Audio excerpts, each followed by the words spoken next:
A vida sobrenatural de William Marion Branham. Only me. Only me.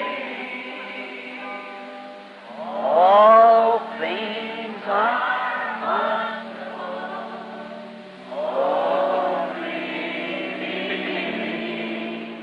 A vida, o ministério, o profeta.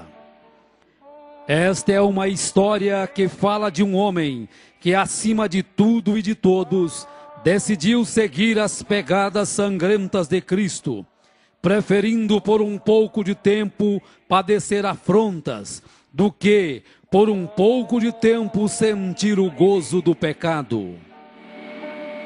Only me. All things are 1909. Ella Branham casou-se aos 14 anos com Charles Branham, de 18, ambos descendentes de irlandeses, em 1907, após se conhecerem em um rodeio. Desta união nasce o primeiro filho, chamado William Marion Branham, no dia 6 de abril de 1909, em uma cabana de madeira próxima a Burkesville, nas colinas de Kentucky, Estados Unidos da América. Os seus pais desde já o apelidaram de Billy. Na manhã do seu nascimento, por volta das 5 horas, quando Charles abriu a janela, havia um pássaro em um pequeno arbusto ao lado cantando, e uma luz amarela esverdeada entrou girando e pairou sobre sua cama. A sua avó e duas vizinhas que tinham feito o parto não souberam responder para sua mãe o que era aquilo. Pensaram ser algum reflexo da luz do sol em um espelho, mas logo depois de procurarem, detectaram que não tinha o espelho ali. Pelo trabalho frequente de lenhador, Charles era obrigado a estar longe de sua esposa e filho durante a semana.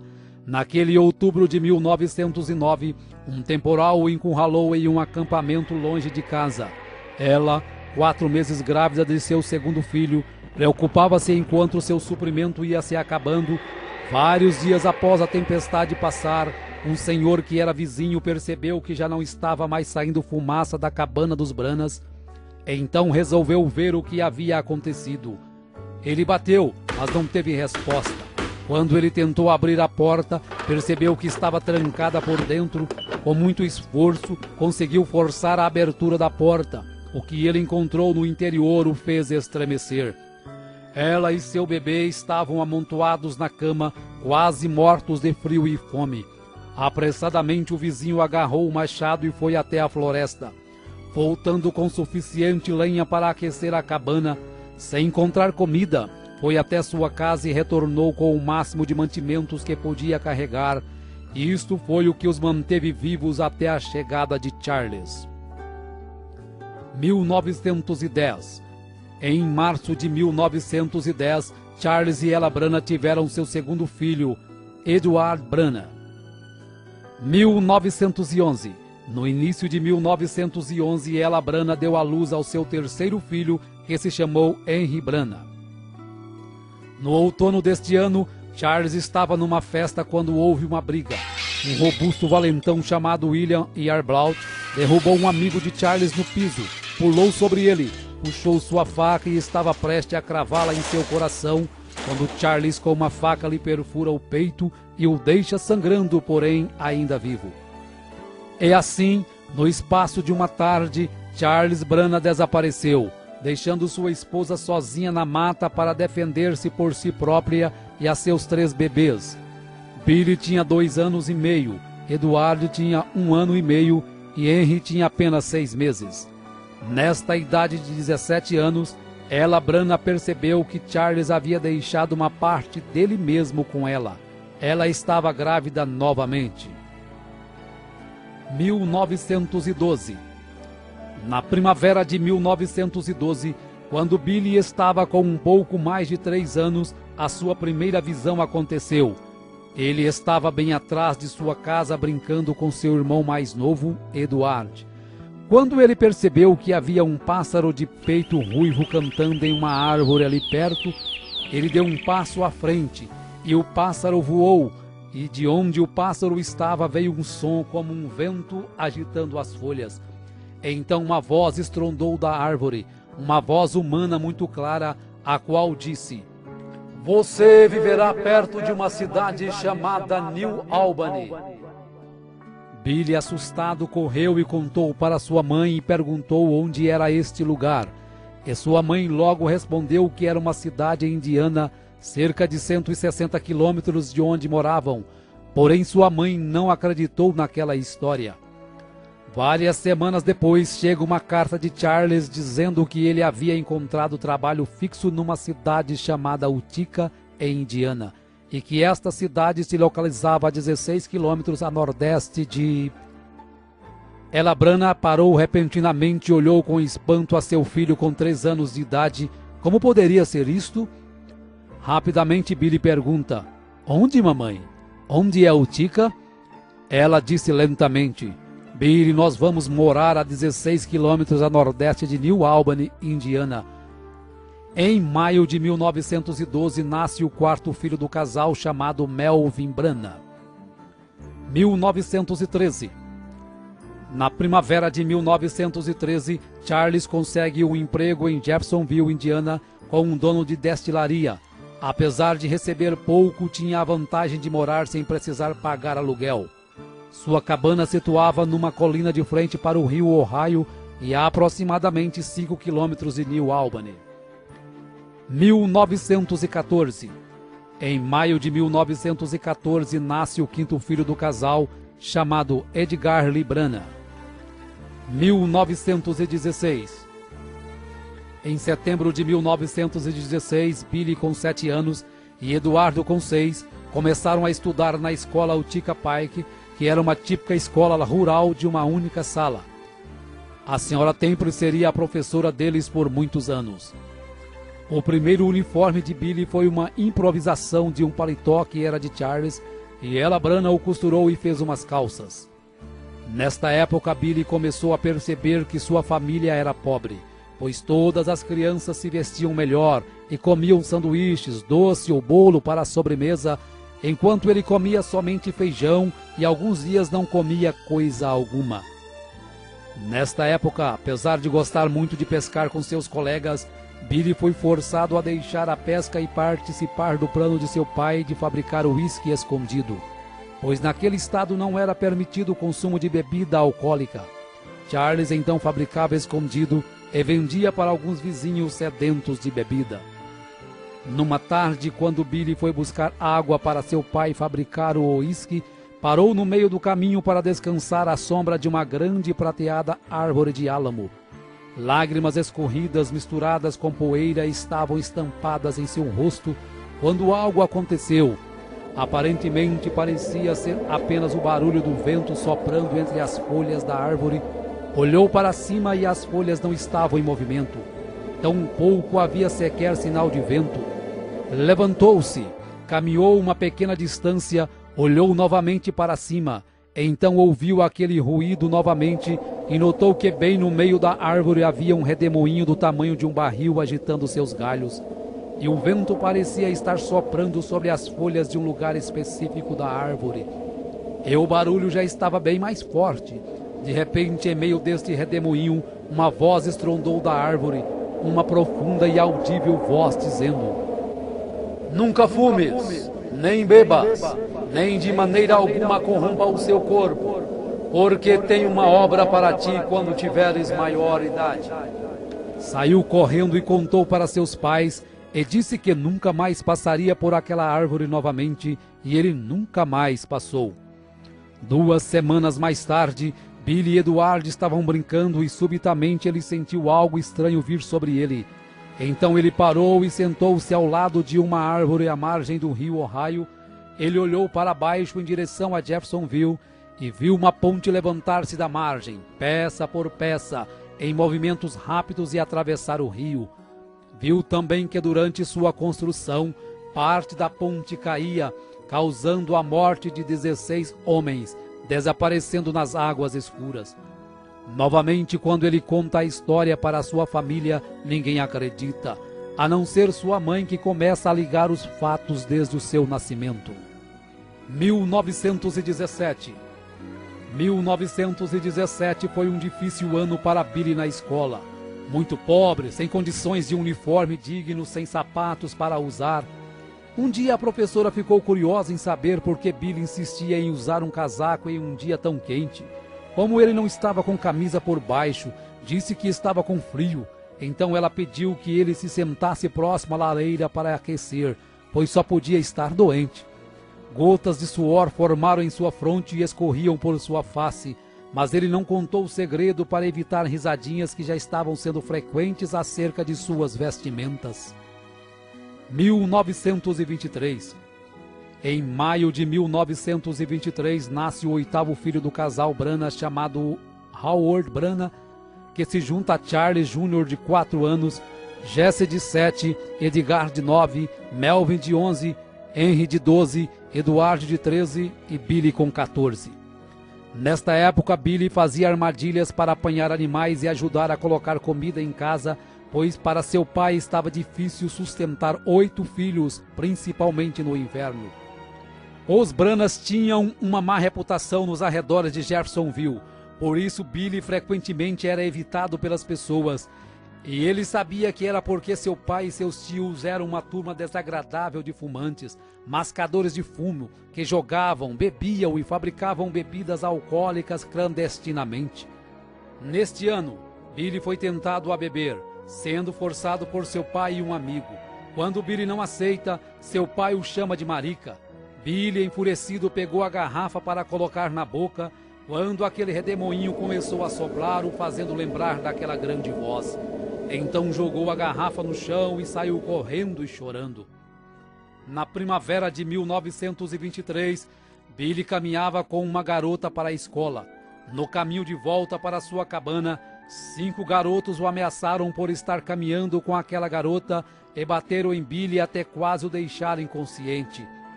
Billy foi direto para casa, pegou um rifle Winchester calibre 22, carregou com 16 balas. Então foi para um ponto da estrada onde ele sabia que os garotos passariam. Dando passos detrás do arbusto, Billy barrou o caminho deles com seu rifle apontado e engatilhado. Ele disse calmamente: "Qual de vocês quer morrer primeiro?" Os 5 garotos ficaram pálidos e gritaram em terror. Billy disse: "Não choraminguem, porque todos vocês vão morrer um por um."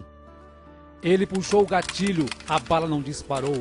Rapidamente Billy empurrou o ferrolho e forçou uma outra armação na câmara. E também falhou. Nesta hora, os 5 garotos já estavam gritando e correndo e pulando atrás de árvores.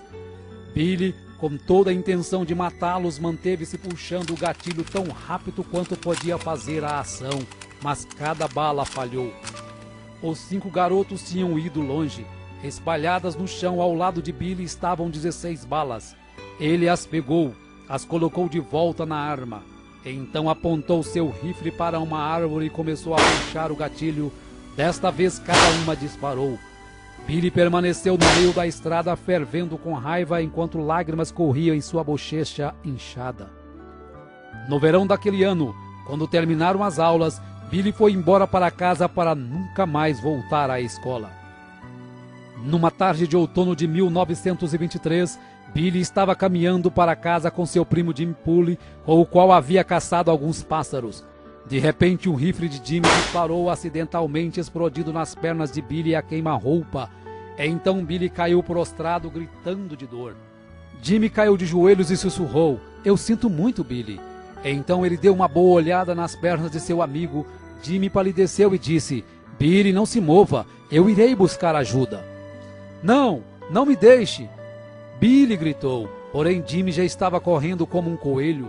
Quando Billy olhou para suas pernas, ele ficou horrorizado ao ver que elas estavam quase partidas ao meio. Ele baixou sua cabeça para trás e tremeu de medo. Então clamou: "Deus, tenha misericórdia de mim!" Rapidamente, Jimmy estava de volta com um vizinho, o qual levou Billy ao hospital memorial do município de Clark. Billy gritava em agonia enquanto as enfermeiras cortavam grandes pedaços de carne com tesouras e limpavam a abertura ferida o melhor que podiam. Se Billy perdesse muito sangue, poderia ser fatal. Após a cirurgia, Billy dormiu por 8 horas sob anestesia. Neste intervalo, algo aconteceu. como um sonho, porém mais vívido do que um sonho. E nesta consciência ele percebeu que estava caindo através de pequenas nuvens em uma eternidade escura, afundando, afundando. Então, debilmente, já muito fraco, ele ouviu ruídos e gemidos. Assim que caía, o som aumentava até que estivesse todo ao redor dele. Gemidos e gruídos. Agora faces apareciam na escuridão, faces de mulheres, faces horrorosas com gangrenas de cor esverdeadas ao redor de seus olhos e bocas torcidas, gemendo. Billy clamou: ó Deus, tenha misericórdia de mim, tenha misericórdia. Se tu somente me permitires voltar e viver, eu prometo a ti que serei um bom garoto. E num instante ele estava de volta no quarto do hospital. Após 7 meses, as pernas de Billy não haviam melhorado. Então, na primavera de 1924, novamente é operado para retirar restos e chumbos que haviam ficado em sua perna, e desta vez a cirurgia foi um sucesso. Foi neste ano, numa de suas saídas para a floresta, que Billy descobriu a caverna de Greens Mill, onde ele se encontraria com Deus no futuro. 1926. Em meados de 1926, Billy conhece uma garota e, pensando ser diferente das outras, marca um encontro e saem para dar uma volta de carro. Parou em uma lanchonete para comprar sanduíches e, quando ele volta, encontra a garota fumando, a qual ele pensava ser uma boa moça e alguém cuja companhia seria mais apta a desfrutar. Para ele isso foi um choque. Ela o convida a fumar, porém quando ele não aceita, ela o chama de marica. Por isso ele pega o cigarro para fumar e o redemoinho novamente o impede de praticar aquilo que Deus o havia ordenado para não fazer.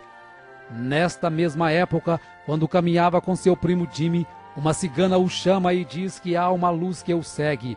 E explica que aquela luz é porque ele havia nascido sob um sinal muito profundo para uma chamada divina. Tais experiências permitiam que Billy soubesse que sua vida diferia das dos outros rapazes de mais formas do que apenas pobreza. 1927. Em agosto de 1927, nasce o 9º filho do casal, chamado James Branagh. Como sempre, Billy encontrou sua maior paz vagando pela floresta com seu cachorro Fritz do que saindo com garotas ou amigos. Um dia o Sr. Short, um xerife assistente local, envenenou a comida de Fritz. Billy ficou furioso.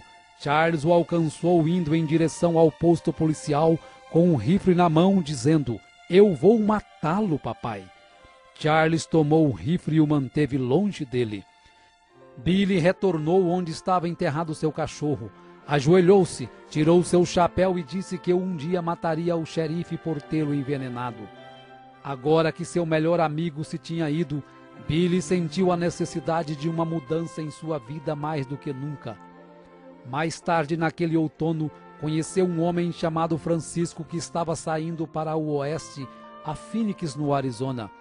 Quando o Sr. Francisco o convidou para ir com ele, Billy agarrou a oferta tão logo estivessem prontos para partir. Billy disse à sua mãe que ele iria acampar por 1 ou 2 semanas. Daquela maneira ele poderia deixar a cidade sem que ela tentasse falar com ele para impedi-lo. Quando ele chegasse no Arizona, lhe escreveria uma carta e explicaria. Em setembro de 1927, com 19 anos, foi para o oeste, em Phoenix, no Arizona, para trabalhar em um rancho onde permaneceu por 1 ano e meio. 1929. No fundo de seu coração ele sentia que estava fugindo de Deus, pois estava sempre sentindo a sensação como se alguém caminhasse ao seu lado, tratando de dizer-lhe algo, especialmente quando estava a sós. Um dia recebeu uma carta de sua mãe avisando que seu irmão Eduardo estava muito doente, porém Billy não levou isto muito a sério. Após alguns dias, Billy recebe o telegrama que seu irmão Eduardo havia morrido na noite anterior. A notícia o atordoou, então olhou através do amarelo e queimado sol da pradaria, e lágrimas corriam pelo seu rosto. Ele lembrou em quão difícil a vida tinha sido para os 2 garotos, indo à escola sem roupas suficientes para vestir, sem livros escolares, papéis ou canetas, e às vezes sem comida para comer. Oh, se ele pudesse somente voltar e viver isto novamente! Porém, Eduardo tinha se ido. Billy desejou saber se Eduardo estava pronto para encontrar-se com Deus. Então o pensamento o afetou. E quanto a ele mesmo? Estava ele pronto para encontrar-se com Deus? Billy voltou a Jeffersonville para o funeral. No encerramento de seu sermão, o reverendo McKinney pergunta se tem alguém que quer aceitar a Cristo naquela hora. Billy firmou-se em seu assento para não se levantar. Algo estranho estava puxando seu coração. O que quer que isto fosse, estava fazendo ele miserável. Após o funeral, Billy permaneceu em Indiana. Logo ele conseguiu um trabalho em uma companhia de serviço público de Indiana. Em novembro de 1929, Ella Branham deu à luz ao seu 10º e último filho, que finalmente foi uma menina e se chamou Dolores Branham. Nesta época, Billy recebeu uma proposta extra de emprego, desta vez de ser guarda florestal do estado de Indiana. Agarrando a proposta de imediato, pois ele ajudava no sustento da família Branham com 11 pessoas em casa. Um dia, ao ser escalado para patrulhar o Parque Estadual de Henryville, dentro do ônibus, uma mulher astróloga disse quem ele era, o dia em que ele havia nascido, e que havia nascido sob um sinal como um dom para a humanidade. Termina dizendo que ele havia nascido para o Oeste. 1930. Após algum tempo, Billy sofre um acidente de moto em frente a um campo de treino de pugilistas. Então os homens o convidam para entrar e assistir a algumas lutas enquanto se recupera. A partir de então começa a tomar gosto pelo boxe e inicia os treinamentos com George Smith, que era então conhecido por 6 segundos, por derrotar um adversário no ringue em 6 segundos. Billy prosperou no ringue e, lutando como amador, nunca havia perdido uma luta. Depois de um ano de competições, ele se tornou um profissional e campeão de vários torneios. Até então ele pensava que era imbatível, até que lutou contra Bill Pritchard. Nesta luta, Billy foi tão massacrado que no intervalo do último round, orou a Deus que se ele permitisse que saísse vivo daquela luta, nunca mais lutaria. Depois daquela noite, Billy jamais subiu no ringue novamente. 1931. No outono de 1931, Billy, com 21 anos de idade, foi acometido de acidez estomacal devido ter se asfixiado com gás em seu trabalho em New Albany, ficando muito ruim. Seu estômago rejeitava quase tudo o que tentava comer. Então, após passar por especialistas em Louisville, Kentucky, os médicos disseram que era apendicite e que ele tinha que ser operado. Muito embora ele nunca tivesse sentido nenhum sintoma dessa enfermidade, permitiu que fizessem a cirurgia.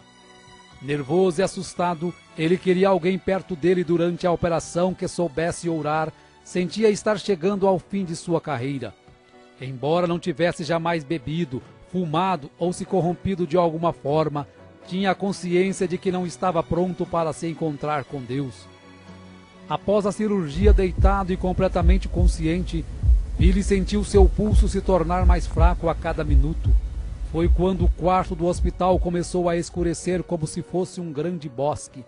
Ele podia ver o vento soprando entre as folhas. Ele começou a ter a sua terceira visão. As folhas que ele escutava eram as mesmas que sopravam naquela árvore de álamo naquele dia. Porém, desta vez a voz disse: "Nunca bebas, nem fumes, nem corrompa seu corpo de maneira alguma. Eu tenho te chamado, porém tu não tens me atendido." Estas palavras se repetiram por 3 vezes. E então disse: "Senhor, se és tu, permita-me voltar de novo à terra, e pregarei teu evangelho desde os terraços e esquinas das casas. Eu contarei a todo mundo sobre isto." Quando esta visão passou, ele já se sentia melhor. Durante o inverno de 1931, sua condição continuou piorando. Seu estômago rejeitava quase tudo o que tentava comer. Seus olhos haviam desenvolvido astigmatismo e por isso não conseguia ler sem espessas lentes. Os médicos já haviam concluído que sua condição era sem volta e prescreveu uma rígida dieta. A partir deste momento ele começou a buscar a Deus, começou a ler a Bíblia sistematicamente e quanto mais lia, mais encorajado ficava. Foi de igreja em igreja para ver se alguma fazia chamada de altar como faziam antes e para sua tristeza não encontrou nenhuma. Uma noite sentiu tanta necessidade de Deus e de uma experiência real que foi a um velho celeiro detrás da casa para orar. Logo se colocou de joelho naquela terra fria e úmida e começou a falar com Deus como se estivesse falando com qualquer pessoa. De repente apareceu uma luz âmbar brilhante na cabana e formou uma cruz. E a voz que a cruz falava ele não podia entender. E então logo aquilo se foi. Orou novamente.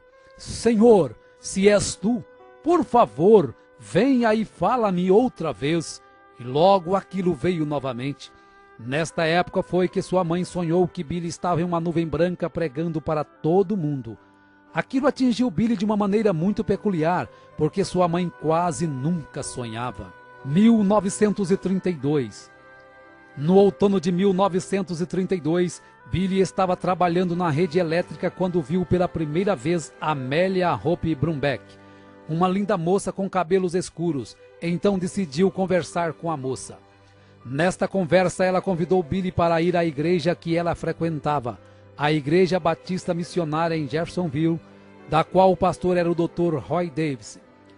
Apesar de ter ido para a igreja somente por causa de Hope, Billy desenvolveu um imenso respeito por Davis. Passado algum tempo convicto nas Escrituras, Billy pediu que Davis o batizasse da mesma maneira que os apóstolos batizaram no livro de Atos. Embora contra a doutrina da Igreja Batista, o Dr. Davis batizou Billy no nome do Senhor Jesus Cristo. Meses haviam passado e a saúde de Billy só piorava. Ao ler algumas escrituras na Bíblia, correu até a casa do Dr. Davis pedindo que ele ungisse com óleo e orasse por ele, e voltou para casa regozijando e reivindicando sua cura. Naquela noite jantou feijão, cebolas e pão de milho. Sua mãe ficou esperando que ele morresse, pois o médico havia pedido para ele não comer nada sólido. Aquela comida descia para o estômago e voltava várias vezes, mas ele voltava a engolir. E assim foram por vários dias, lutando para comer, e os sintomas continuavam. Pouco a pouco, nos próximos meses, sua condição foi melhorando, até que eventualmente ele podia comer qualquer coisa que quisesse. Seu astigmatismo também melhorou, até o ponto de não precisar mais usar óculos. Ele vibrou de alegria e sua confiança na promessa de Deus aumentou.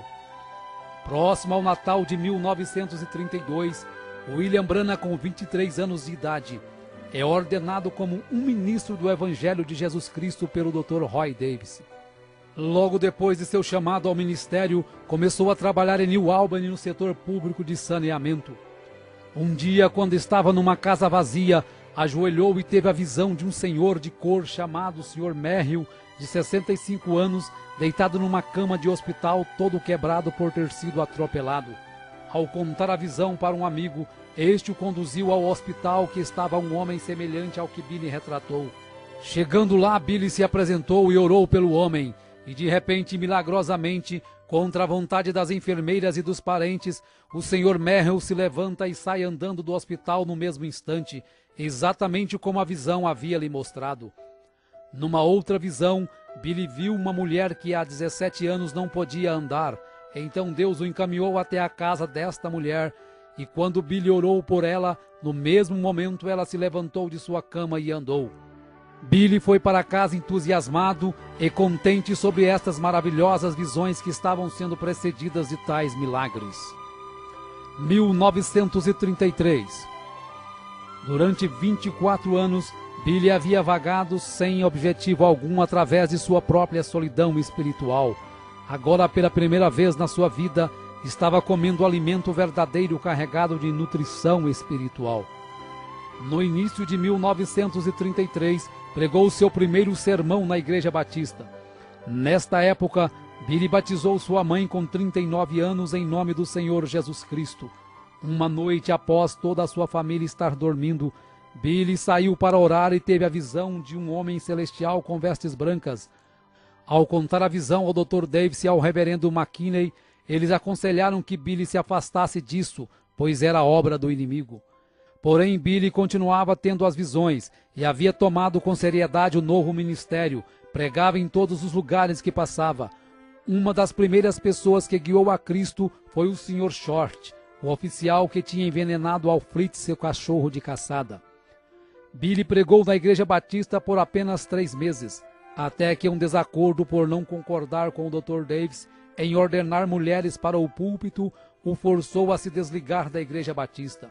Tão logo alugou um salão maçônico para as reuniões, as pessoas começaram a se converter e já o consideravam como seu pastor. Em junho de 1933, alugou uma tenda de circo para uma campanha de avivamento em Jeffersonville.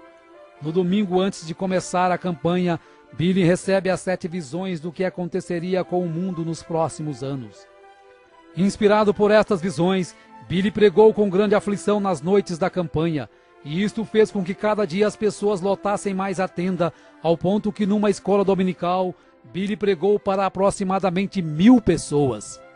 Ao terminar, fez o apelo para quem queria render sua alma a Cristo e ser batizado. Era 11 de junho de 1933.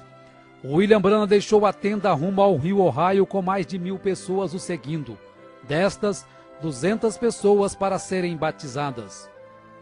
Quando o irmão Branham batizava a 17ª pessoa, uma bola de fogo desceu sobre sua cabeça e dela uma voz familiar saiu. Assim como João Batista foi enviado como precursor da minha primeira vinda, tua mensagem precursará a minha segunda vinda.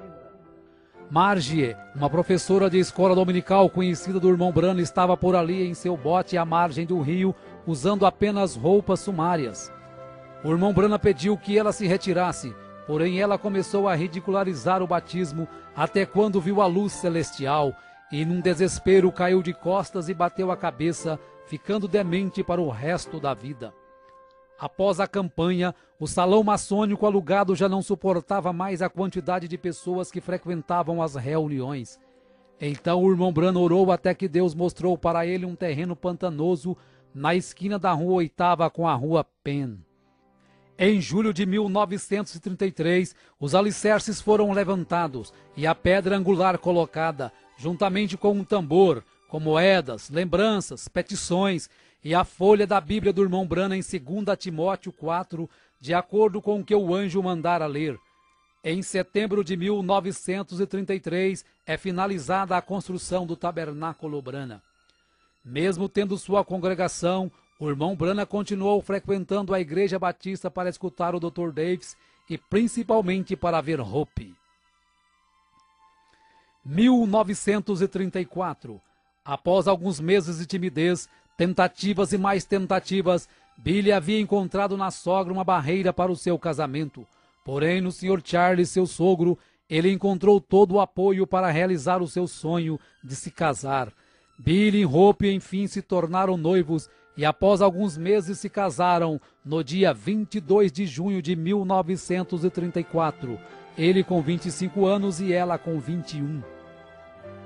1935. No dia 13 de setembro de 1935, nasce o primeiro filho do casal, chamado Billy Paul. E em outubro deste mesmo ano, se cumpre a primeira das 7 visões. Mussolini invade a Etiópia.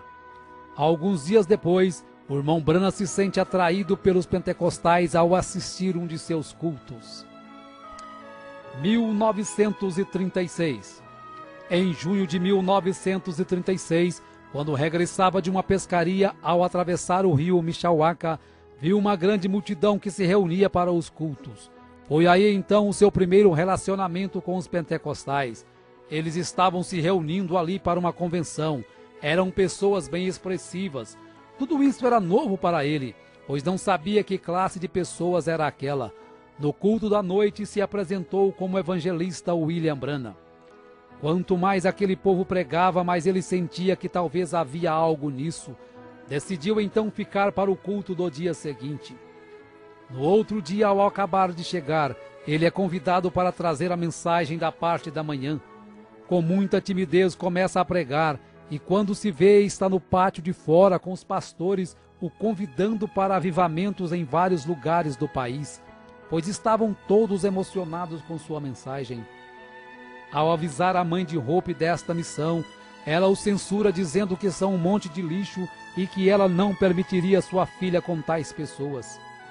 Deste modo, o irmão Branham ignora o primeiro chamado de Deus para um evangelismo a nível nacional para dar ouvidos à sua sogra. Em 27 de outubro de 1936, nasce Sharon Rose, a segunda filha do irmão Branham com Hope. Este nascimento para William Branham foi o último raio de felicidade a tocá-lo durante muitos anos, apesar de não saber. Em novembro deste ano, as escuras nuvens para William Branham começam a acumular-se. Primeiro morre sua cunhada, em seguida Charles Jr., seu irmão é morto em um acidente automobilístico. Seu pai sofre um ataque do coração em 30 de novembro de 1936, vindo morrer dias depois nos braços de William Branham. Felizmente se converte nos últimos instantes da vida. 1937. Chuvas torrenciais começaram a cair sobre Jeffersonville. Hope havia pegado uma forte pneumonia. As águas chegaram a quase 7 metros de altura na rua Spring, conforme William Branham havia visto na visão. Muitas pessoas morreram durante e após a enchente, dentre elas, Hope no dia 24 de julho de 1937 e sua filha Sharon Rose no dia seguinte com apenas 8 meses de vida. Ele sentiu-se responsável por estas mortes. Seguiu aí um tempo duro e traiçoeiro de sua vida, e Satanás começou a trabalhar em sua mente. Mas ele soube vencer o inimigo dizendo: Senhor, tu as destes para mim, e tu as tomastes. Bendito seja o nome do Senhor. Se tu tomares a mim, ainda te amarei. A sua viuvez causava-lhe grande sofrimento. Sentia que a vida não tinha nada a lhe oferecer. Tudo para o qual ele vivia estava no outro lado do mundo. Em casa, estava como sua esposa havia deixado, trazendo-lhe sempre a lembrança dela. Porém, ele reconheceu que foi a vontade de Deus, pois ele tinha um plano em sua vida, e todos esses sofrimentos e tragédias pela qual ele passou, foi um propósito de Deus de lhe trazer ao lugar onde ele pudesse usá-lo. Tamanho foi o seu sofrimento e a saudade que um dia não pôde suportar. Estava em seu trabalho mexendo com alta tensão, começou a tirar a sua luva para pôr a sua mão nos fios com tensão de 2.300 volts. Mas a misericórdia de Deus o livrou, e quando acordou, estava sentado no chão ao lado do poste com suas mãos levantadas. Ele mesmo disse que Deus estava protegendo o seu dom e não a ele. Em um outro dia desses estava tão deprimido que tirou um revólver e disse: Senhor, eu não posso aguentar mais. E orando o Pai Nosso, pôs um revólver na sua cabeça e apertou o gatilho o mais que podia, porém a arma não disparava. Finalmente, quando ele lançou a um lado a arma, ela disparou furando a parede e disse: Senhor, o que fiz? Tu nem sequer me deixas morrer? Ajoelhou-se e disse: Senhor, se tu não me ajudares, não sei o que farei. Estás me partindo em pedaços. De repente caiu num profundo sono onde teve a visão da sexta dimensão, onde ele viu sua pequena Sharon, já uma bela jovem com mais ou menos 18 anos, e sua esposa Hope em seu palácio. E quando ele se aproximou, ela lhe mostrou a cadeira que ele não pôde pagar e os credores haviam lhe tirado lá na terra. Então ela disse que esta estava paga. A visão terminou quando Hope o pediu para não se preocupar, pois ela e Sharon estavam melhores do que ele. O rio Ohio efetivamente tinha medido aproximadamente 7 metros por cima da rua Spring durante a inundação de 1937. Exatamente como o anjo lhe tinha mostrado que seria, o tabernáculo Branham, o qual não estava longe, também tinha recebido um batismo. Quando as águas baixaram, todos os móveis do tabernáculo estavam virados para cima, a não ser o púlpito, que se posicionou de volta no lugar exato em que estava, na posição vertical e voltado para a congregação. A noite anterior à inundação, Billy tinha deixado sua Bíblia aberta na parte superior do púlpito. Quando ele finalmente conseguiu retornar para inspecionar o dano, descobriu que sua Bíblia estava exatamente onde a tinha deixado, ainda aberta na mesma página. Billy tomou isto como um sinal de Deus. Embora as circunstâncias externas de sua vida estavam em desordem, a palavra de Deus que ele pregava permanecia sempre fiel e estável. 1939. Em 1º de setembro de 1939, se cumpre a segunda das 7 visões que William Branham havia recebido em 1933. Adolf Hitler invade a Polônia e a partir dali viria o Holocausto dos judeus. 1940, um ano de muitas visões e milagres. Enfatizamos apenas o caso de George Carter, uma moça de 23 anos com tuberculose que foi curada pelo irmão Branham, sendo vista antecipadamente através de uma visão. Viveu com saúde até 1954, quando diagnosticou câncer no seio. Novamente o irmão Branham ora e ela é curada, recebendo mais 44 anos de vida, morrendo em 1998 com 84 anos de idade. 1941. Durante os 5 anos após a morte de Hope, Meda Bloy cuidara de Billy Paul para William Branham. O irmão Branham ainda tentou fazer com que ela deixasse este serviço, pois ela estava em boa idade para se casar, e ele pensava que estava apenas ocupando seu tempo. Porém, Meda se entristeceu com este pedido e chorou durante dias, pois ela se sentiu muito bem naquele lugar e no que fazia. Após uma festa de aniversário que Meda havia feito para Billy Paul em 13 de setembro de 1941, durante uma noite, o anjo, ao acordar William Branham, o ordena a se casar com Meda no dia 23 do próximo mês, dizendo até o horário da cerimônia. William Branham e Meda Bloy se unem em matrimônio no dia 23 de outubro de 1941, conforme a ordenação do anjo, e como lua de mel, Billy, Meda e Billy Paul vão para as montanhas Hurricane, próxima à fronteira do Canadá, onde ocorre o incidente da sua perda em meio à tempestade, conforme narrado por ele na mensagem Um Guia. 1945. Mussolini tinha morrido em desgraça. Hitler havia chegado a um fim misterioso e o comunismo estava se fortalecendo como uma força política dominante. As 3 primeiras visões já haviam se cumprido. Agora William Branham se sentia mais otimista acerca de seu ministério, pois Deus cumpria cada visão que lhe dava. Foi neste ano que ocorreu o incidente do touro assassino e a cura da esposa do incrédulo Sr. Andrews. 1946. No dia 21 de março de 1946, Meda dá à luz ao seu primeiro filho, uma menina chamada Rebecca Branham. Nesta época, todos os ministros o criticavam pelos incidentes que haviam ocorrido na sua vida. O paradoxo de pregar a cura divina e perder tantos queridos de uma só vez, e acabavam por dizer que todos os milagres que seguiam as visões procediam de poderes demoníacos. Isto deixou William Branham muito deprimido, e já estava começando a crer que tudo o que acontecia com ele era obra do inimigo. 7 de maio de 1946, um dia que marcaria William Branham para o resto da vida. Em meio a um grande desespero, William Branham deixa $17 para Meda se sustentar e vai para a caverna Greensville, o lugar onde ele fazia contato direto com Deus, e diz para Meda que não voltaria enquanto Deus não o tirasse desta opressão. Após muito clamar a Deus, um anjo lhe aparece e o comissiona dizendo que Deus irá enviá-lo para levar ao mundo um dom de cura. Para que as pessoas pudessem crer nele, era necessário que ele fosse apenas humilde e sincero, e seria-lhe dado 2 sinais como foi dado a Moisés. O primeiro seria que, ao pegar na mão direita do enfermo com a sua mão esquerda, poderia detectar a presença de alguma enfermidade. E o segundo seria que, por meio de uma visão, ele diria até os mais profundos pensamentos e intenções dos corações. Assim sendo, todos terão que crer. Em seguida, o anjo lhe mostra através das Escrituras que Jesus em seu ministério discernia os pensamentos e intenções dos corações e curava os enfermos. Enquanto isso, os homens religiosos chamavam isso de obra de demônios e chamavam-no de Beelzebu. Quando o anjo se foi, o irmão Branham retornou para casa convicto de seu ministério.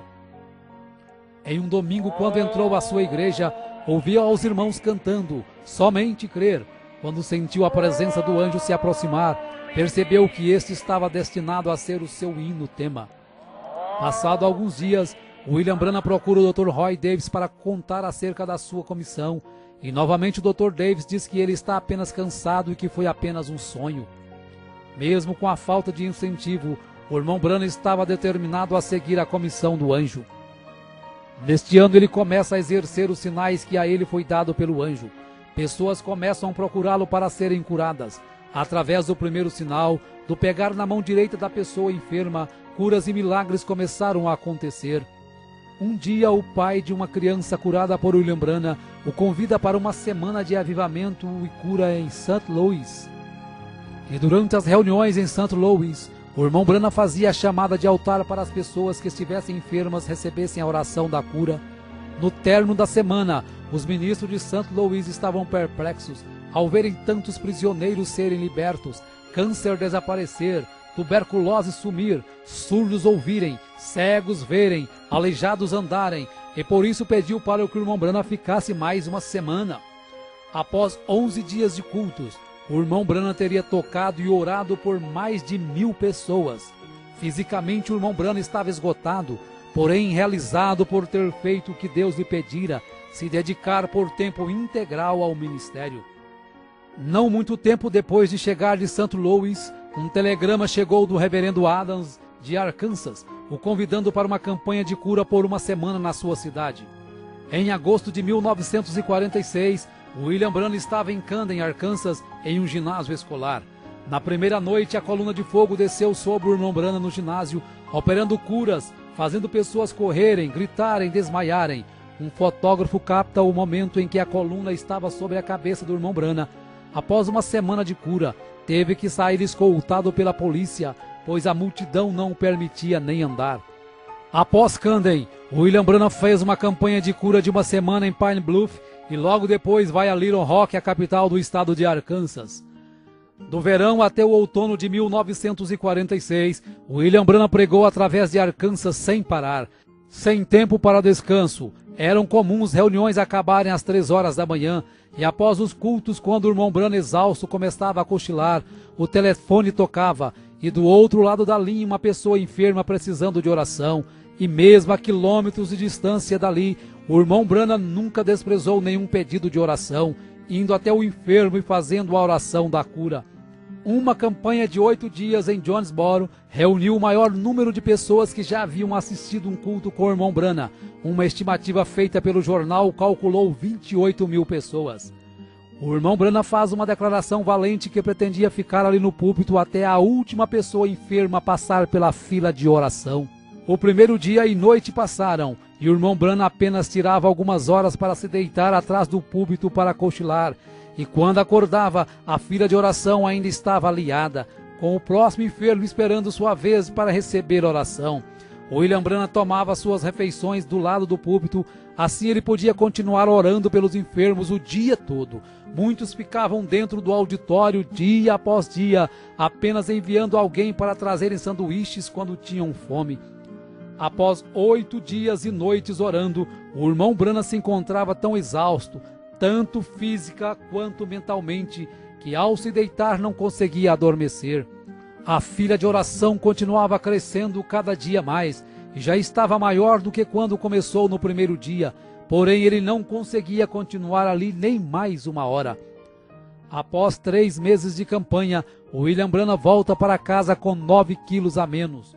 Quando chegou em casa, havia aproximadamente 200 pessoas o aguardando, pois em todas as reuniões ele deixava seu endereço, para que quando alguém precisasse de oração, viesse até Jeffersonville em sua casa. Orou por estas pessoas até 2 horas da manhã, mesmo quando tentou dormir, carros continuavam chegando à sua porta por toda a noite.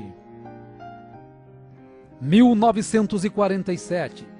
Embora não recuperado totalmente de seu esgotamento, em fevereiro de 1947, longas campanhas continuaram com oração pelos enfermos, sendo registrado aproximadamente 2.500 pessoas recebendo oração por dia.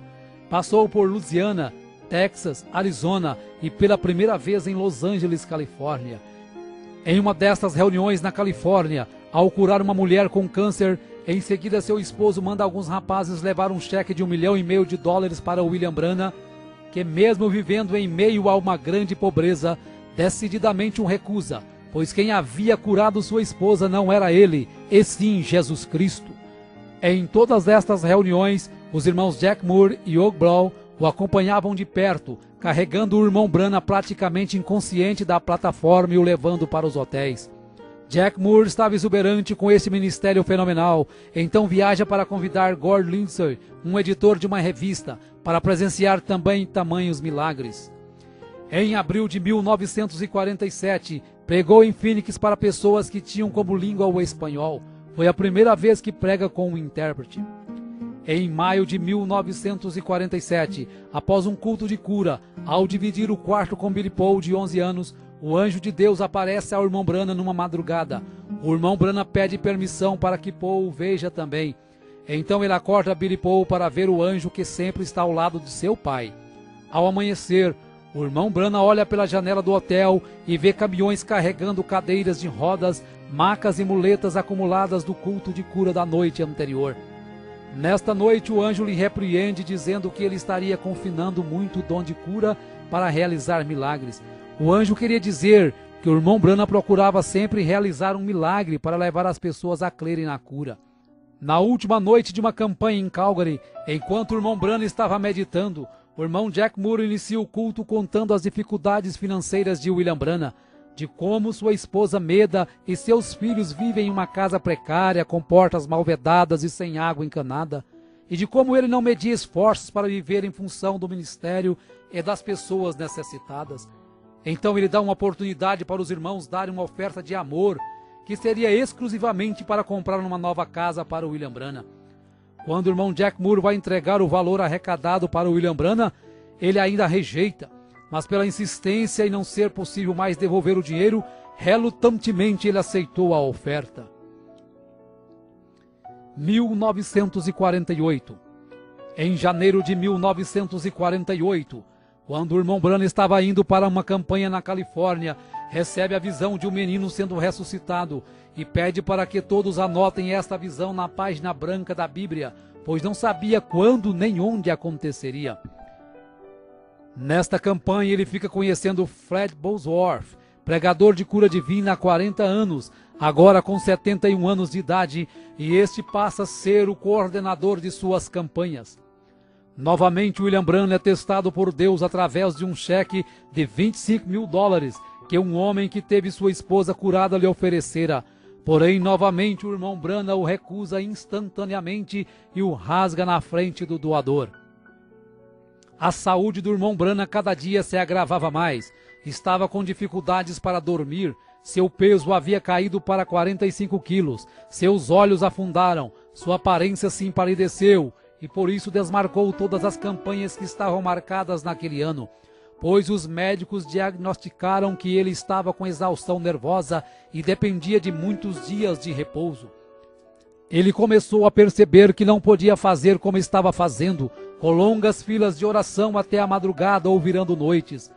E assim como o sogro de Moisés o aconselhou a dividir as tarefas, o irmão Branham se maravilhou ao ver na revista de Gordon Lindsay que vários homens já estavam conduzindo campanhas de cura divina através dos Estados Unidos e Canadá, tais como William Freeman, Oral Roberts, Jack Coy, Tommy Osborne.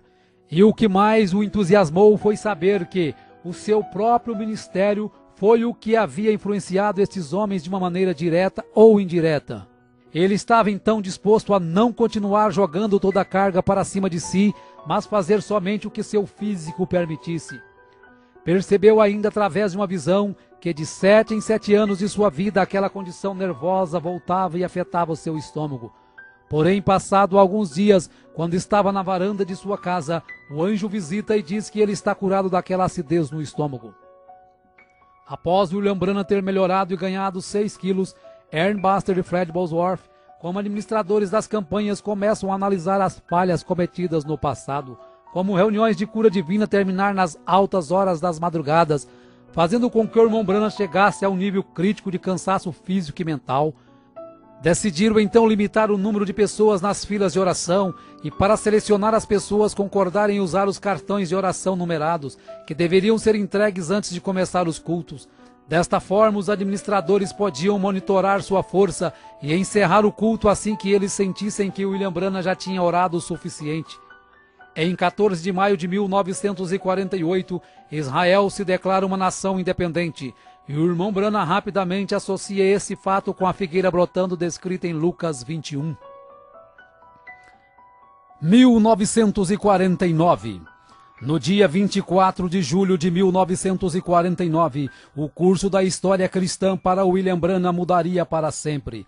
Quando estava pregando para 10.000 pessoas, ele tinha chamado a fila de oração, enquanto os oficiais reuniam 15 pessoas em ordem numérica. Quando chegou a primeira irmã para receber a oração, o irmão Branham já não fez como sempre havia feito nos cultos de cura, segurando a mão direita da pessoa enferma, mas simplesmente começou a ter visões de episódios que haviam acontecido e que aconteceriam com aquela pessoa. A partir de então, ele percebeu que o segundo sinal que o anjo havia lhe dado estava começando a entrar em evidência, que era ver até os segredos mais profundos do coração. Algumas pessoas criam na visão e outras pensavam que era telepatia ou algo arranjado. Numa campanha em Windsor, com aproximadamente 8.000 pessoas, no final da fila de oração, um jovem sem enfermidade tenta desmascarar o irmão Branham. Diz que tem tuberculose e que quer ser curado. Porém, Deus mostra a trama ao irmão Branham e ele diz que a partir daquele momento o jovem teria realmente tuberculose para o resto da vida. Isto leva o jovem ao desespero, porém já é tarde demais. Aquelas visões o enfraqueciam muito, por isso 20 visões por noite já faziam o irmão Branham tremular de fadiga. Milhares de cartas chegavam de vários lugares com pedidos de oração, não sendo mais possível atender tantas cartas. Ao ler o livro de Atos no capítulo 19 e ver que o apóstolo Paulo orava pelos lenços, ele sentiu de fazer o mesmo. Porém, como não tinha condições de comprar tantos lenços, ele cortava um grande lençol em pedaços, orava por cada um, e seus administradores, Fred Bosworth e Ernie Buster, enviava por carta de volta para cada pedido de oração, explicando na carta para o enfermo que deveria guardar seu pano orado na Bíblia na passagem de Atos 19.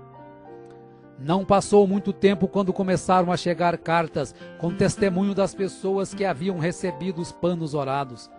Uma campanha em Fort Wayne, Indiana, quando acabara de curar uma criança com pólio, a organista, ao ver isto, levantou suas mãos e gritou, enquanto sobrenaturalmente as teclas do piano continuaram sozinhas a tocar o mesmo hino.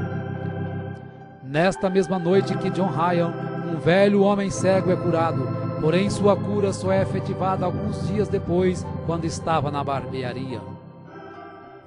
1950. Em janeiro de 1950, os administradores do irmão Branham agendaram uma campanha de 17 noites em Houston, Texas. Embora muitos ministros da cidade contribuíram para as reuniões, Dr. Best, um ministro local, colocou um grande anúncio no jornal criticando o irmão Branham e a cura divina. Dr. Best queria um desafio em público para provar que cura divina não existia. Então o irmão Branham envia Fred Bosworth em seu lugar para o debate que aconteceria no Coliseu Sam Houston, no Texas. O William Branham assistiu o debate em um lugar do auditório disfarçado, e após Bosworth e Best muitos se debaterem, o anjo se aproxima do irmão Branham e fala para ele descer até a plataforma. Era 24 de janeiro de 1950 e o Dr. Best havia contratado alguns fotógrafos do estúdio Douglas para desmascarar o irmão Branham como impostor, e quando o irmão Branham começou a falar sobre o seu nascimento sobrenatural e o dom de cura que Deus havia lhe dado, aquele ralo de luz desceu e pairou sobre sua cabeça. Enquanto isso, os fotógrafos rapidamente aproveitam para fotografar o momento em que a luz estava sobre ele. No estúdio Douglas, quando foram revelar as fotos, todas estavam queimadas, exceto uma, a que tinha o halo de luz pairando sobre a cabeça do irmão Branham. Quando levaram a foto para mostrar a William Branham, humildemente ele diz que se sente muito honrado por Jesus ter permitido ser fotografado ao seu lado. Gordon Lindsay então pede uma análise do negativo da foto e George Lacer, um agente do FBI, conclui que a foto é realmente sobrenatural, sendo posteriormente publicada em várias revistas dos Estados Unidos. Na manhã seguinte ao debate, uma carta de Durban, África do Sul, chega às mãos de William Branham, o convidando para ir orar por Florence Nightingale, que se encontrava com câncer em estado terminal, pesando 22 quilos. Porém, haviam muitas campanhas antes de poder ir à África. No dia 6 de abril de 1950, William Branham, Ern Buster, Jack Moore, Gore Lindsay e Howard Branham embarcam em um avião rumo a Londres, Inglaterra, para orar pelo rei George VI.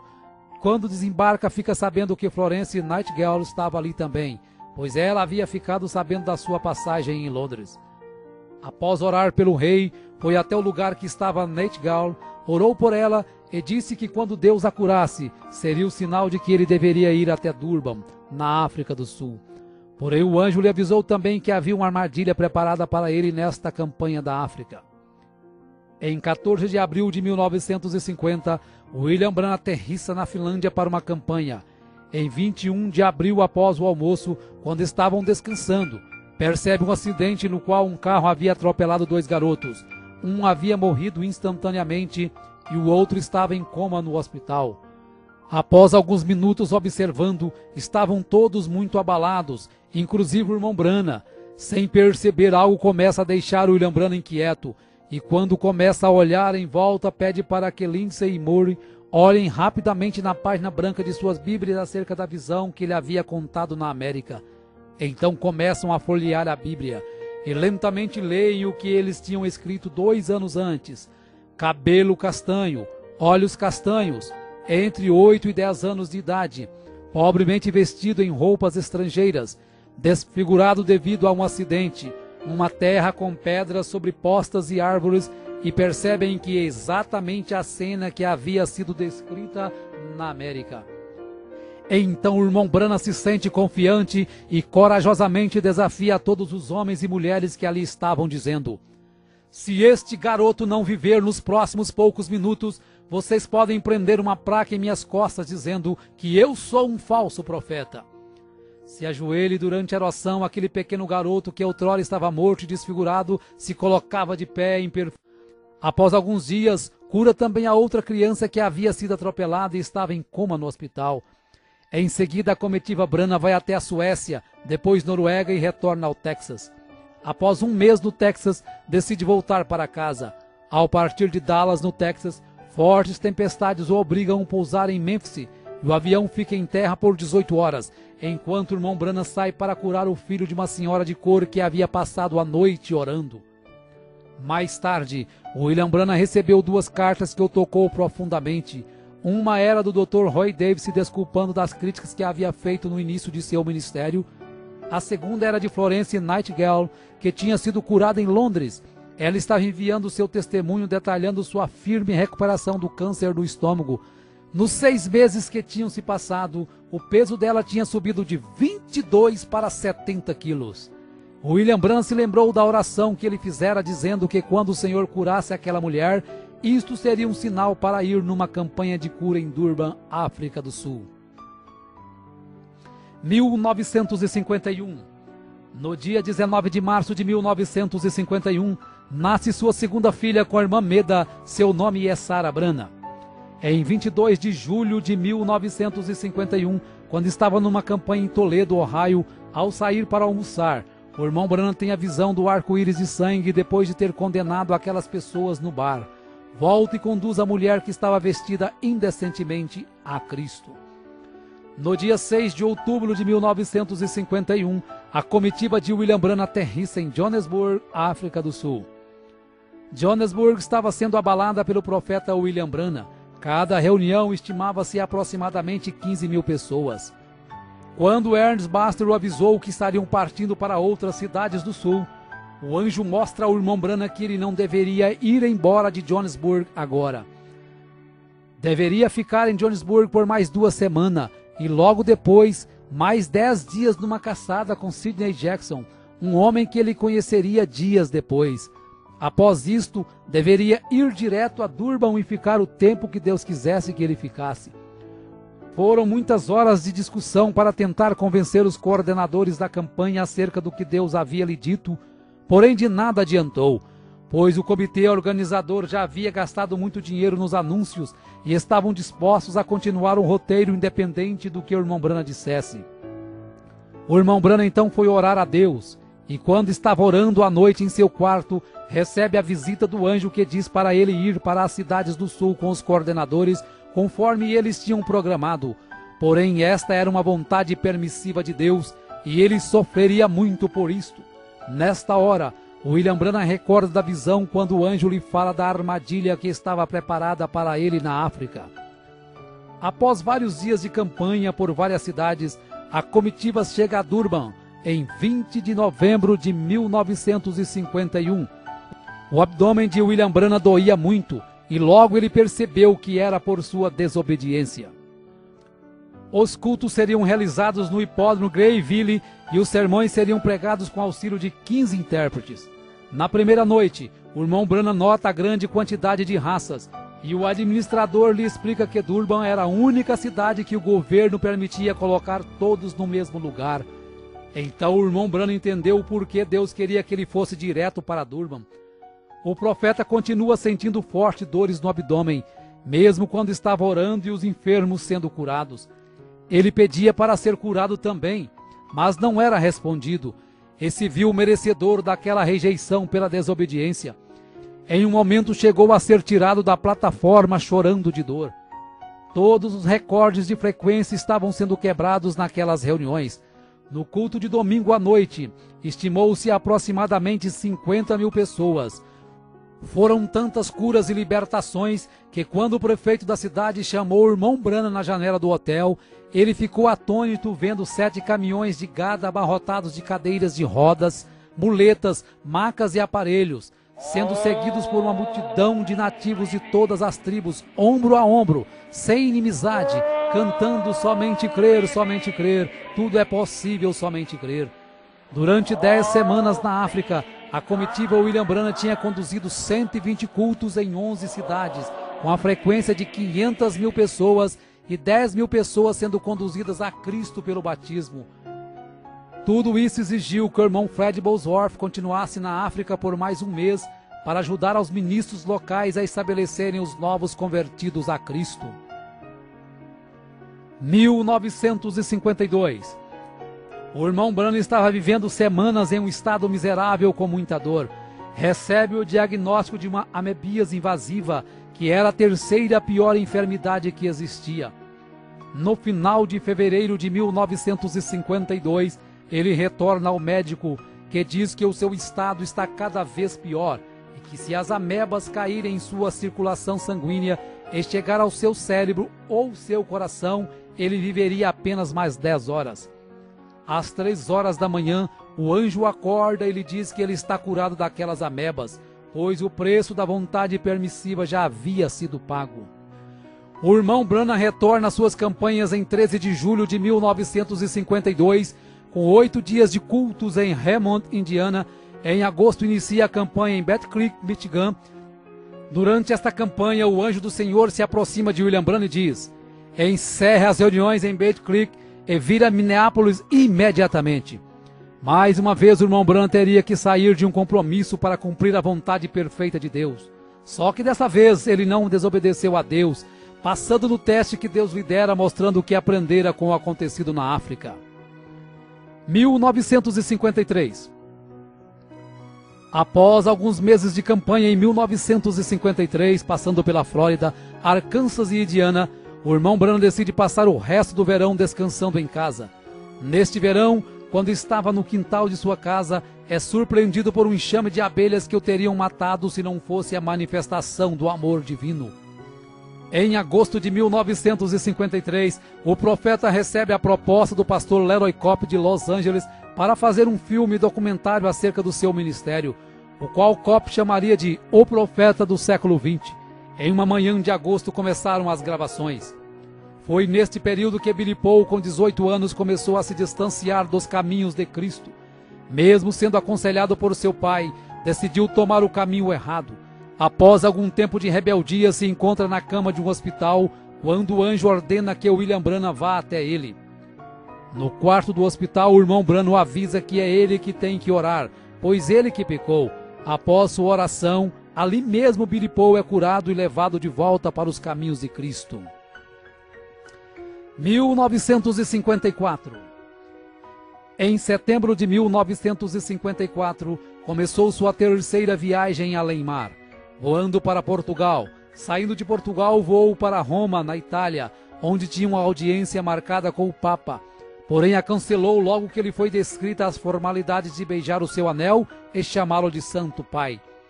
Saindo de Roma, voou até Cairo, no Egito, onde visitou as pirâmides.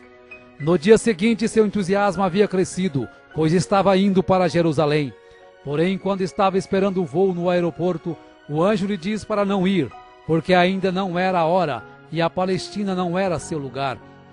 Não seria fácil, mas ele teve que ignorar todos que o aguardavam na Palestina e obedecer ao mandado de Deus. Então ele remarca sua passagem para Atenas, na Grécia. Partindo da Grécia, voou para a Arábia Saudita e dali para Bombai, na Índia. Em Bombai, o público supera todos os recordes de todas as reuniões já presenciadas pelo irmão Brana. O prefeito estimou 500 mil pessoas em um só culto. Ao voltar da Índia, com o corpo exausto, em outubro vai para as montanhas do Colorado caçar e retorna ao lar reanimado corporalmente. 1955. Após 7 anos de evangelismo internacional, ele estimou que 500 mil pessoas tinham aceitado a Cristo como seu Salvador e não era possível estimar quantos milhões receberam a cura através de suas orações. Já que suas campanhas de cura divina atraíam multidões internacionais, ele sempre pregava sermões simples, esperando minimizar as críticas e aumentar a aceitação. Sabendo que Deus estava lhe chamando para ensinar mais doutrina, em janeiro de 1955, pregou 13 vezes em 11 dias na Igreja Filadélfia de Chicago, Illinois. Vários sermões doutrinários foram entregues e, entre eles, o princípio e o fim da dispensação gentílica. A partir de então, ele sabia que seu novo compromisso era passar mais tempo em cada campanha, ensinando fundamentos da Bíblia. Isso, sem dúvida alguma, estava fazendo algumas pessoas se sentirem desconfortáveis. Sob a coordenação de Jack Moody e Hugh Brown e com Billy Paul na distribuição dos cartões de oração, o irmão Branham fez várias outras campanhas, entre elas Phoenix, Arizona, quando teve a visão de Adão saindo do jardim do Éden com Eva por sua própria vontade, e em seguida foi orar pelos índios apaches em São Carlos. Em 4 de março de 1955 foi a Los Angeles, Califórnia, e lá percebeu que filmes e apresentações de televisão estavam distanciando muitas pessoas das coisas de Deus, pois a frequência em suas campanhas estavam caindo nos últimos 3 anos. A cura divina já não estava sendo tão acreditada, por ter surgido tantos charlatões com todos os tipos de teorias e sentimentos estranhos e chamando isto de sinais de Deus. William Branham percebe que a igreja pentecostal estava se esfriando muito, estavam começando a criar grupos e denominações, então começa a luta para levar o povo a viver a verdadeira vida cristã acima de qualquer dogma ou denominação. Em 1950, o irmão Branham ouve uma voz dizer que ele teria um filho, e este se chamaria José, apesar de ter tido apenas 2 filhas, e o médico dizer que Meda não poderia mais gerar filhos. No dia 19 de maio de 1955, nasce seu 3º filho com Meda, chamado José Branham. Em 18 de junho de 1955, William Branham aterrissa em Zurique, na Suíça, com a programação de falar por 9 dias. Estima-se 50 mil pessoas que aceitaram a Jesus como seu salvador pessoal durante esta campanha. Após sua campanha em Zurique, William Branham passa alguns meses descansando com sua família e no dia 24 de julho de 1955 prega a mensagem Espíritos Sedutores, pois percebe que os ministros não pregavam contra a carnalidade e alguém tinha que fazer aquilo. Alguns dias depois, cura a gambá que havia sido atropelada e estava parada na sua porta. A convite de um pastor, em 11 de abril de 1955, William Branham e seus coordenadores voam para uma campanha em Karlsruhe, na Alemanha, e em seguida vão para Lausanne, na Suíça. No final da campanha, 40 ministros se ajuntaram para uma entrevista com William Branham no saguão do hotel. Após algumas perguntas, os fotógrafos que estavam presentes, ao perceberem o halo de luz sobre a cabeça do irmão Branham, tiram 4 fotos sequenciais, sem a ajuda do flash, mostrando claramente a mesma coluna de fogo que guiou o povo de Israel na saída do Egito. Após a última campanha do ano em San Fernando, na Califórnia, uma visão mudaria o curso do seu ministério. O anjo aparece e lhe fala de como ele deveria ganhar as almas para Cristo e lhe mostra as 3 puxadas. A primeira foi quando ele tomou as pessoas pela mão e pôde sentir as vibrações de suas enfermidades. A segunda foi o discernimento que lhe permite saber os segredos dos corações. E a terceira será algo mais reservado, não será um show público. Esta visão o deixa muito inquieto e preocupado, pois ainda não sabia o que seria a terceira puxada. 1956.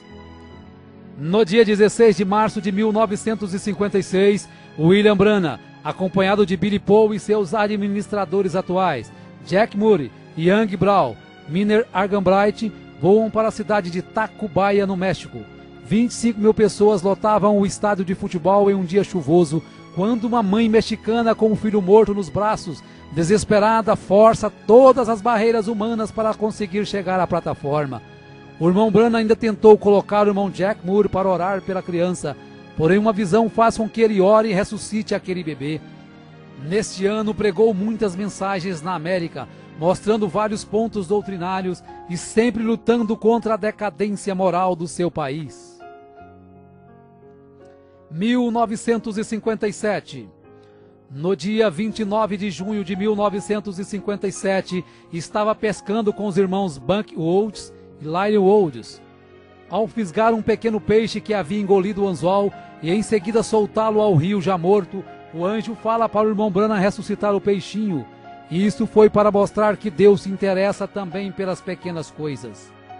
Em outubro de 1957, quando estava caçando, chega um recado que seu irmão Howard, que ele ajudara nas campanhas, acabara de morrer. Após o funeral de Howard, William Branham vai para Lakeport, na Califórnia, para uma curta campanha. Em um de seus sermões, um fotógrafo tira algumas fotos do seu lado, e na sequência das fotos é possível perceber que sua câmera conseguiu captar a nuvem do anjo do lado direito de William Branham. Em novembro de 1957, o evangelista Fred Bosworth, que foi considerado um pai para William Branham, morre com 84 anos de idade. 1959.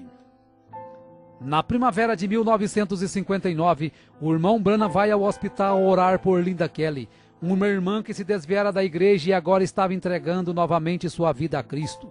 Ela é curada de seu problema, porém após um dia ela morre no hospital. Esta notícia atordoou ao irmão Branham e em um momento de fraqueza diz que Deus devia satisfações a ele.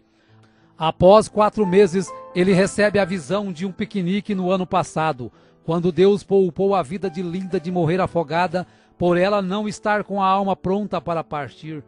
Por isso Deus concedeu mais um tempo de vida para ela se preparar. Ao receber a visão, William Branham se entristeceu muito por ter cobrado satisfações de Deus. Então vai até a casa da mãe da moça e conta a visão, explicando que havia chegado a hora para Linda partir. Um dos fardos mais pesados na vida de William Branham em 1959 foi a contínua luta com a Receita Federal, acerca de cheques que ele recebia para as campanhas. Por ser tão pressionado, chega a dizer que não está em casa quando seu advogado, o Sr. Orbison, liga para uma conversa.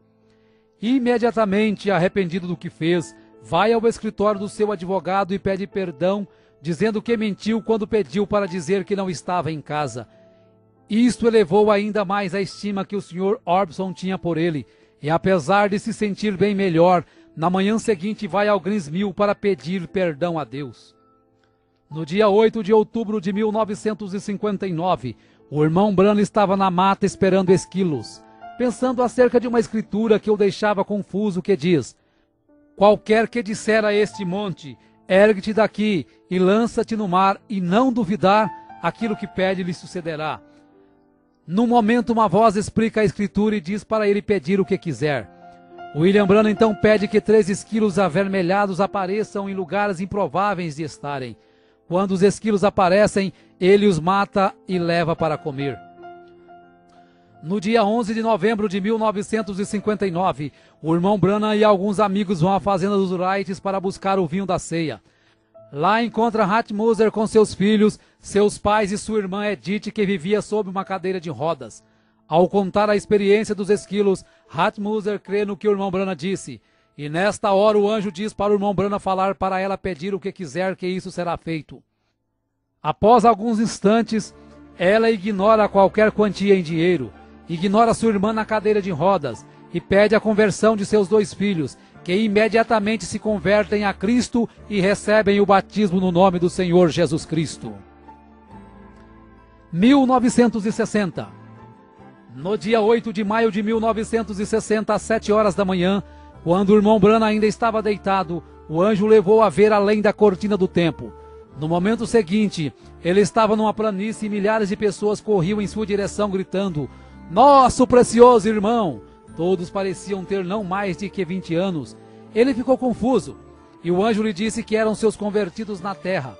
Uma moça o abraça, e quando ele diz que não a conhece, o anjo diz que esta era uma senhora de 90 anos que ele havia conduzido a Cristo na terra. Após algum tempo vê Hope, depois o seu cavalo Prince e o seu cachorro Fritz. E o anjo diz que tudo o que ele mais amava na terra estava ali. Quando fica sabendo que ele seria julgado juntamente com seu povo, se entusiasma por saber que o apóstolo Paulo também seria, e tudo que Paulo pregou ele havia pregado. De repente ele estava de volta naquele velho corpo deitado, mas dali em diante sua vida nunca mais seria a mesma. 1963.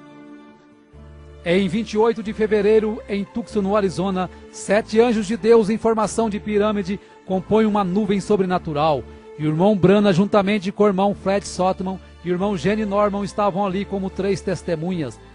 Diversos observatórios fotografaram a nuvem e a fotografia foi publicada na página 112 da revista Life em 28 de maio de 1963. Em março deste mesmo ano, essa aparição precedeu a abertura dos selos, que ocorreu nos dias 17 a 24 de março de 1963. A revelação dos 7 selos é o que confirmou seu ministério como sendo o ministério do 7º anjo de Apocalipse 10:7 e do Elias de Malaquias 4, 5 e 6. Seu ministério foi marcado por visões, milhares de curas, milagres e maravilhas. Seria impossível estimar a quantidade de pessoas conduzidas a Cristo. Cegos enxergaram, surdos ouviram, câncer caiu na plataforma, tuberculose desaparecia e várias outras enfermidades eram abolidas. O que muito admirou a muitos dos seus coordenadores foi que durante todas as suas campanhas nunca precisou pedir dinheiro para custear nenhuma delas, pois ele prometeu que permaneceria no campo enquanto Deus suprisse suas necessidades. Quando conheceu as mansões que Oral Roberts e T.L. Osborne haviam construído com o dinheiro arrecadado durante as campanhas, se sentiu indigno por ter apenas alguns dólares em sua conta bancária e saber que o ministério destes homens haviam saído do seu ministério. Porém Deus se aproxima e diz ao irmão Branham: "Eu sou a sua porção."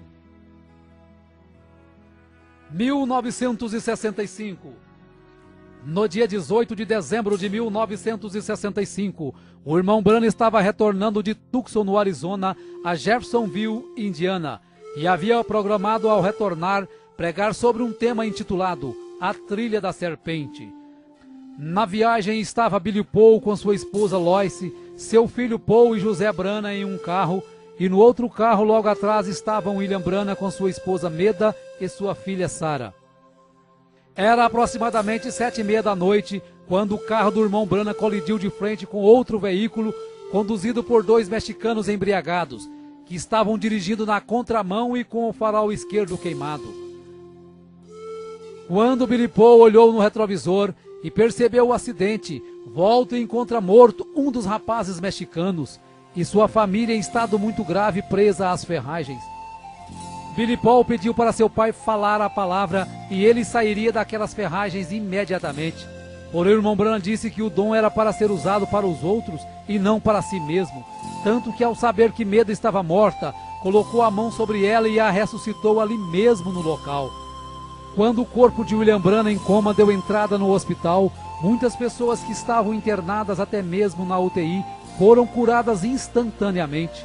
Apesar de todos os esforços, o irmão Branham veio a falecer no hospital 6 dias depois do acidente. As irmãs Meda e Sarah, com algumas fraturas, receberam alta alguns dias depois. O irmão Branham morreu aos 56 anos de idade em 24 de dezembro de 1965, às 5 horas e 49 minutos. E como era o seu desejo, Billy Paul, juntamente com os irmãos que estavam ali no hospital na hora da notícia do seu falecimento, tiraram os chapéus e cantaram uma estrofe do hino: somente crer, tudo é possível, somente crer. O irmão Branham foi sepultado alguns meses depois, em abril de 1966. Porém, sua morte não pôs fim a seu ministério.